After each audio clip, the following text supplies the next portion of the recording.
Merhabalar, Ayşe Deniz'in Hobileri YouTube kanalıma hepiniz hoş geldiniz. Kanalımdan kucak dolusu selamlar, sevgiler sunuyorum.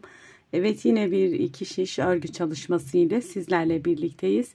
Bu videomda sizlere yapımı bir o kadar kolay ajurlu bir modelle geldim arkadaşlar. Şöyle modelin yapımı için elimde bu şekilde ipim var. Hemen şöyle göstereyim. İpimiz Himalaya antipilik özelliği olan bir ip. Hemen şöyle göstereyim. Renk kodunu merak eden olursa güzel tatlı bir rengimiz, sarı rengimiz. Hemen renk kodumuz bu şekilde yazıyor arkadaşlar, rengimiz. Kalınlığı, inceliği ise şöyle orta kalınlıkta bir ip. Şiş numaralarım ise 3,5 numara şiş kullanacağım. Sizler ipinizin kalınlığına, inceliğine göre şişler kullanabilirsiniz. Buyurun Bismillahirrahmanirrahim diyelim ve modelimizin anlatımına geçelim. Evet, Bismillahirrahmanirrahim. Modelime ilmekler atarak başlıyorum arkadaşlar. İlmek sayılarımız bu modeli kurabilmek için 4 ve 4'ün katları artı sağ ve sol kenar 2 kenar ilmeğine ihtiyacımız var. Şöyle hemen sizlere model gösterecek kadar ilmeklerimi atıyorum. Mesela 4 bir modelim için. 1, 2, 3, 4 bir modelim için. 1, 2, 3, 4 bir modelim için. Tekrar burada 1, 2, 3, 4 bir modelim için. Evet, Bismillahirrahmanirrahim. Arkadaşlar burada ilmekler atarak modelime başlıyorum. İlmek sayılarımız bu modeli kurabilmek için 4 ve 4'ün katları artı 2 ilmek sağ ve sol kenar ilmeği olarak ayarlamanız gerekiyor. Yeleklerde, hırkalarda kenar bantlarını eklemeyi unutmayın. Mesela 2, 4 bir modelim için 1, 2, 3, 4 bir modelim için. Tekrar 1, 2, 3, 4 bir modelim için.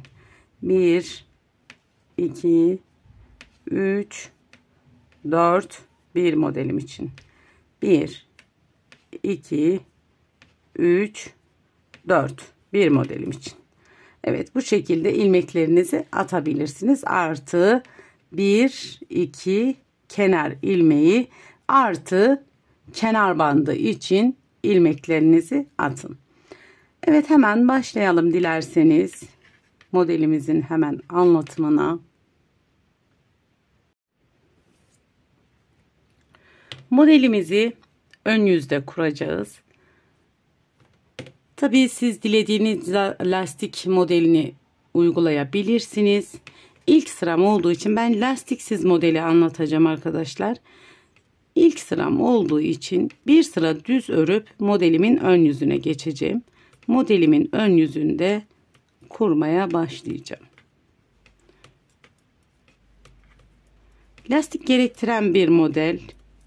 Lastik yaparsanız daha güzel durur arkadaşlar.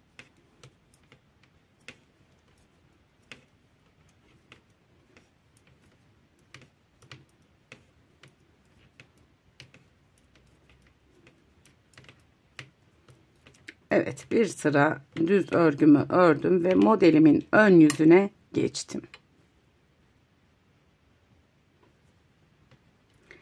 Kenar ilmeğimi örmeden aldım. Burada 2 ilmek düz örüyorum. 2 ilmek düzden sonra bir artırdım. Sıradaki 2 ilmeğimi birlikte örüyorum. Bir kez örneğimizi kurmuş olduk. Tekrar 1, 2 düz artır 2 ilmeği birlikte ör. 1, 2 düz artır 2 ilmeği birlikte ör. Tekrar 1, 2 düz artır 2 ilmeği birlikte ör. Tekrar 1, 2 düz artır 2 ilmeği birlikte ör ve kenar ilmeğimi de ördüm. Modelimizin birinci sırası ön yüzde bu işlemi yaptık. Modelimizin ikinci sırası arka yüzde ise hiçbir işlem yapmıyoruz. Kenar ilmeğimizi örmeden alıp bütün ilmekleri, ajurlu ilmeklerimizi de ters olarak örüyoruz. Modelimizin ikinci sırası arka yüzde bütün ilmeklerimiz ters.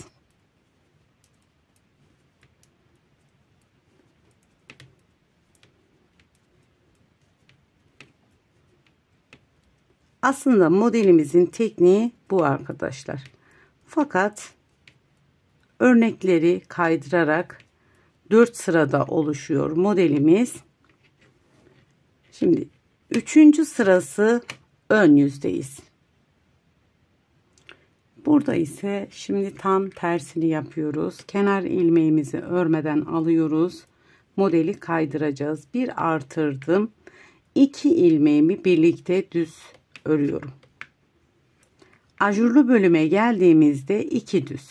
Burada zaten belli oluyor arkadaşlar. Şöyle bir açıklık oluyor. Tekrar bir artırdım. 2 ilmeğimi birlikte ördüm. Sıradaki 2 ilmeğimi düz artırdım. 2 ilmeğimi birlikte ördüm. Sıradaki 2 ilmeğimi düz artırdım. 2 ilmeğimi birlikte ördüm. Sıradaki düz ilmeklerimi örüyorum. 2 tane artırdım. 2 ilmeğimi birlikte ördüm. Buradaki ilmeklerimi 1 2 tekrar örmüş oldum. Kenar ilmeğimi de ördüm. Modelimizin 3. sırasında bu işlemi yaptık. Modelimizin 4. sırası son sıramızda ise kenar ilmeğimi örmeden alıp bütün ilmeklerimizi ters örüyoruz.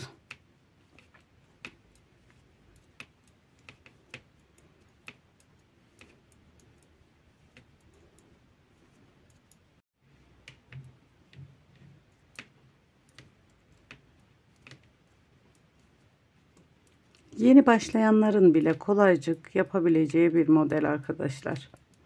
Sadece modelimizi kaydırmamız gereken yerde kaydırdığımızda hiçbir sorun olmayacaktır. Şöyle hemen göstereyim. Tabii ki modelimiz ilerledikçe kendini gösteriyor. Hemen birinci sırasını tekrar yeni başlayanlar için birinci sırasını tekrarlamamız model üzerine nasıl oluyor hemen onu göstereyim. Kenar ilmeğimizi örmeden alıyoruz. Burada 2 ilmeğimi düz bir şekilde örüyorum.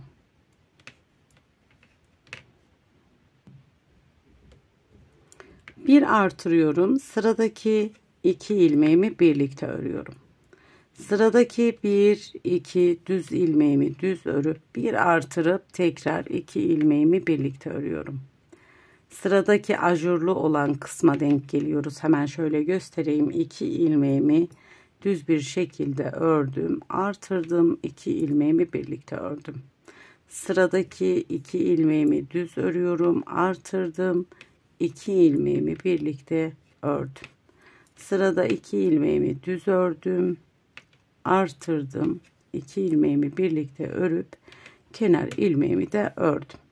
Evet, modelimiz bu şekilde kendini tekrar ediyor. Yine modelimizin arka yüzünde ters örüyoruz. Yapacağımız hiçbir işlem yok.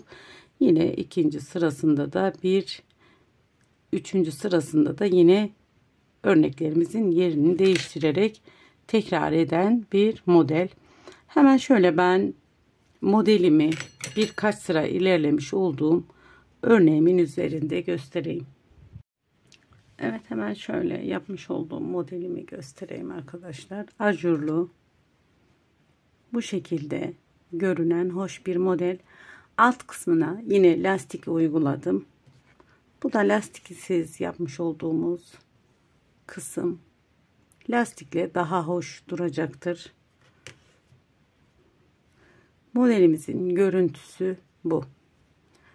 Arka kısmı da bu şekilde arkadaşlar. Modelimizin arka yüzü de bu şekilde. ön yüzü bu şekilde. Gerçekten yapımı bir o kadar kolay bir model. Evet arkadaşlar, bu modeli nelere yakıştırdım? Daha çok gençlere giden bluzlar yapabilirsiniz. Çok hoş duracaktır. Salaş bluzlar yapabilirsiniz. Eton şallarda kullanabilirsiniz bu modeli.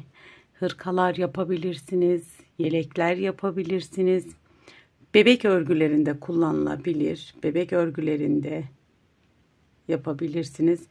Kısacası sizlerin yakıştırdığı tüm iki şiş örgülerde kolayca uygulayabileceğiniz bir modeli anlatmaya çalıştım. Eğer beni bu aşamaya kadar izlediyseniz bir beğeni, bir yorum yapmayı lütfen unutmayın. Sizlerin desteklerini bekliyorum. Kanalıma abonelik ücretsizdir. Evet, bir videomuzun daha sonuna geldik. Bu aşamaya kadar beni izlediğiniz için çok teşekkür ederim. Bir diğerki videomuzda görüşmek dileğiyle. Allah'a emanet olun. Hoşça kalın. Kendinize iyi bakın.